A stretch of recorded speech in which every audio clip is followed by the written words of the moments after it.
Class 8 Bihar board social science यानी सामाजिक विज्ञान में ये इतिहास की पुस्तक है हमारे अतीत भाग तीसरा, जिसमें चैप्टर नंबर जो तीसरा है ग्रामीण क्षेत्र पर शासन चलाना। इस चैप्टर के सारे अभ्यास के प्रश्न हल करेंगे। देखिए, सबसे पहले है मिलान करना। पहला है रैयत, महाल, नीच और रैयती। ठीक, तो हमें ये खंड आ से खंड हमें ये मिलान करना है। आइए करते हैं।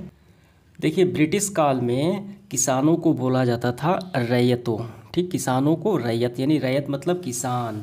और उसके बाद ग्राम समूह यानी कई गांवों के समूह को कहा जाता था महाल। क्लियर हुआ? तो रैयत का क्या होगा? किसान होगा। महाल मतलब ग्राम समूह, कई गांवों का समूह। नीच और रैयती ये क्या है? देखिए, ब्रिटिश काल में नील की खेती की जाती थी बंगाल में। ठीक, तो ये खेती करने के दो मुख्य तरीके होते थे। पहला होता है नीज और दूसरा होता है रैयती।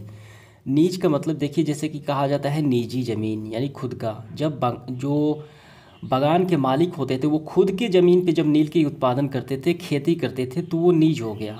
रैयती मतलब किसान होता है जब ये कोई बंगाल मालिक दूसरे किसानों के खेतों पर, ठीक है, सहयोग से खेती करते थे, तो वो हो गया रैयती। क्लियर हुआ? तो नीच का क्या होगा? बागान मालिक खुद के ज़मीन पर नील की खेती करना। रैयती मतलब दूसरे किसानों के खेतों में ज़मीन पर खेती करना, तो ये नील की खेती करना। तो ये हमारा पूरा हुआ काफ़ी अच्छे से। अब इसके बाद देखिए, रिक्त स्थानों की पूर्ति हमें करना है। पहला है यूरोप में वुड उत्पादकों को डैश से अपनी आमदनी के गिरावट का खतरा दिखाई देता था।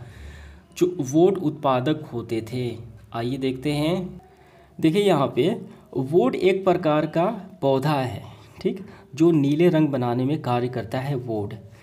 तो पहले समय में वुड आया, उसके बाद नील आया। तो नील काफ़ी गहरे रंग का ये क्या है? एक प्लांट है यानी पौधा, इसका भी खेती होता है। तो वुड की तुलना में नील काफ़ी बेहतर था, तो इसके साथ वुड का कंपटीशन हुआ, प्रतिस्पर्धा हुआ नील का। तो वुड के जो उत्पादक होते थे उनकी आमदनी कम पड़ने लगी, क्योंकि लोग जो है वो नील पसंद करने लगे। क्लियर हुआ? तो हमें क्या भरना है? नील भरना है। तो यहाँ पे हम भरेंगे नील। ठीक है। दूसरा देखिए, 18वीं सदी के आखिरी में ब्रिटेन में नील की मांग डैश के कारण बढ़ने लगी। 18वीं शताब्दी के आखिरी में भारतीय नील की मांग बढ़ने लगी यूके में यानी इंग्लैंड में। ब्रिटेन में बोले तो वहाँ पे क्यों बढ़ने लगी? क्योंकि ब्रिटेन में औद्योगिक क्रांति शुरू हुई, उद्योग धंधों का प्रारंभ हुआ, इसीलिए कपड़ों के रंगने में इसकी मांग तेज बढ़ गई। तो कारण क्या था? उद्योगीकरण के कारण। हमें भरना है उद्योगीकरण के कारण। ठीक है, हमने भर लिया उद्योगीकरण के कारण बढ़ने लगी। गाँव में देखिए, डैश की खोज ने नील की अंतर्राष्ट्रीय मांग को बुरा असर पड़ा। देखिए, कृत्रिम रंग, कृत्रिम रंग मतलब होता है कि मानव द्वारा जो रंग बनाए जाते हैं, कृत्रिम रंग, ठीक है, केमिकल द्वारा रंग जो बनाए जाते हैं, वो नील की अंतर्राष्ट्रीय मांग पर बुरा असर पड़ने लगा। यानी लोग उसे अब कम पसंद करने के मांग कम हो गई। क्यों? क्योंकि कृत्रिम रंग से ही काम चलने लगा। ठीक है, बिल्कुल ये नील जैसा लगता था। गाँव में देखिए, चंपारण आंदोलन के खिलाफ था। चंपारण आंदोलन महात्मा गांधी ने 1917 में किया, जो नील बागान मालिकों के खिलाफ था। किसके? हमें भरना है नील बागान मालिकों के खिलाफ। तो आपको भर लेना है नील बागान मालिक। ठीक है, जो गांधी जी ने शुरू किया 1917 में। तो इस तरीके से हमारा पूरा हुआ। अब इसके बाद देखिए, सब्जेक्टिव प्रश्न प्रारंभ होता है तीसरा। अस्थाई बंदोबस्त के मुख्य पहलुओं का वर्णन कीजिए। देखिए, सबसे पहले आप समझिए कि अस्थाई बंदोबस्त क्या है। अस्थाई मतलब क्या होता है? परमानेंट। बंदोबस्त मतलब ऐसा व्यवस्था कर देना, ऐसा कानून बना देना, अस्थाई बंदोबस्त उसे बोला गया। तो ये शुरू किया चार्ल्स कॉर्नवालिस ने, बंगाल में शुरू किया 1793 में। इसका मुख्य उद्देश्य क्या था? कि किसानों से जो ज़मीन से लगान वसूली जाती थी, जो रेवेन्यू आते थे, जो राजस्व प्राप्त होते थे, उसको बढ़ाना, यानी राजस्व वसूलना किसानों के ज़मीन से।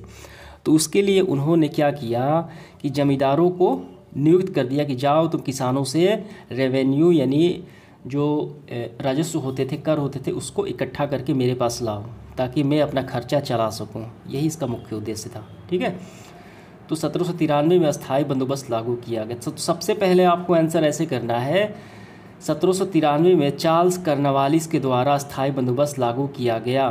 ठीक, ये पूरा लिखते हुए देखिए यहाँ तक आपको कर लेने हैं। तो इसका आंसर आपका यही हो गया। देखिए अगला सवाल है, महालवारी व्यवस्था और अस्थाई बंदोबस्त के मुकाबले कैसे अलग थी। हमने अभी देखा अस्थाई बंदोबस्त और एक है महालवारी व्यवस्था। तो दोनों का काम एक ही था, दोनों का काम था किसानों के ज़मीन से कर से यानी राजस्व वसूलना। तो दो कैसे अलग थे वो बताना है। देखिए आइए करते हैं इसका आंसर।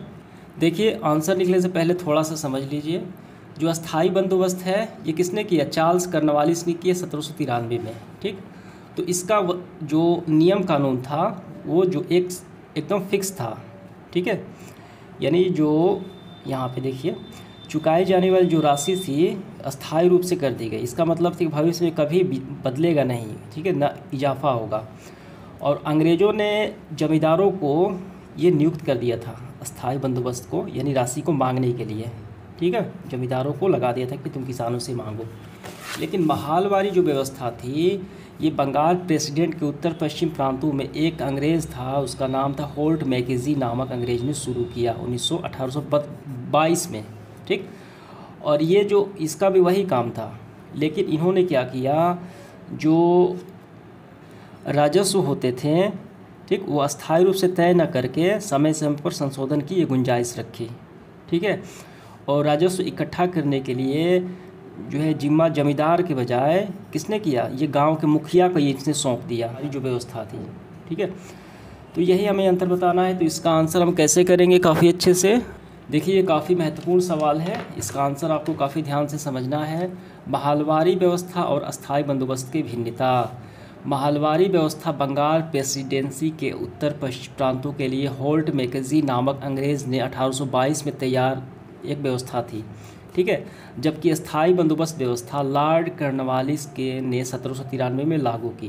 पहला अंतर तो हो गया।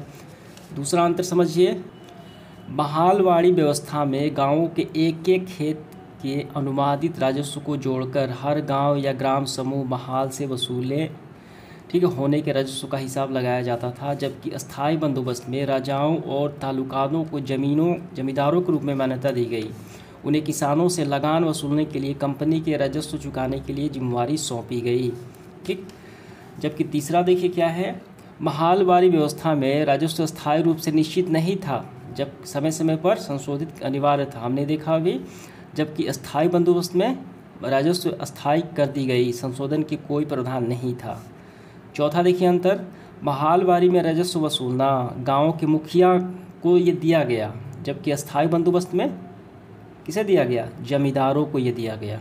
ठीक है, तो यही अंतर थे मुख्य महालवारी व्यवस्था और अस्थायी बंदोबस्त में। ये आपको आंसर पूरा लिख लेना है। अगला सवाल है पांचवा, राजस्व निर्धारण की नई मुनरो व्यवस्था के कारण पैदा हुई दो समस्याएं बताइए। राजस्व वसूलने का जो ब्रिटिश का जो व्यवस्था थी, पहली व्यवस्था अस्थायी बंदोबस्त, दूसरी व्यवस्था थी महालवारी, और उसी तरीके से एक तीसरी व्यवस्था भी थी, उसका नाम था मुनरो व्यवस्था। देखिए इसके बारे में थोड़ा हम लोग समझ लेते हैं। मुनरो व्यवस्था जो है ब्रिटिश नियंत्रण वाले दक्षिण भारतीय इलाकों में ये स्थायी बंदोबस्त की जगह नई व्यवस्था लागू की गई, मुनरो व्यवस्था। और ये किसने की, अंग्रेज़ थे रीड और मुनरो। ठीक है, तो इसे अन्य नाम से जाना जाता है रैयतवार, यानी रैयतवाड़ी के नाम से भी इसको जाना जाता है। ठीक, और इसका क्या उद्देश्य था, इसका उद्देश्य था यानी तर्क था कि जो राजस्व है सीधे किसानों यानी रैयतों से बंदोबस्त करना चाहिए।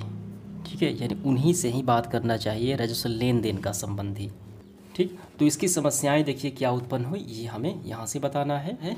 देखिए इसका आंसर हम ऐसे करेंगे, सब कुछ ठीक नहीं था। नई व्यवस्था लागू होने के बाद महज कुछ साल के भीतर, यानी मुनरो व्यवस्था के लागू होने के बाद कुछ साल के भीतर उनमें समस्याएं दिखाई देने लगी। पहली समस्या थी ज़मीन से होने वाली आमदनी बढ़ाने के चक्कर में राजस्व अधिकारियों ने बहुत ज़्यादा राजस्व तय कर दिया मुनरो व्यवस्था में।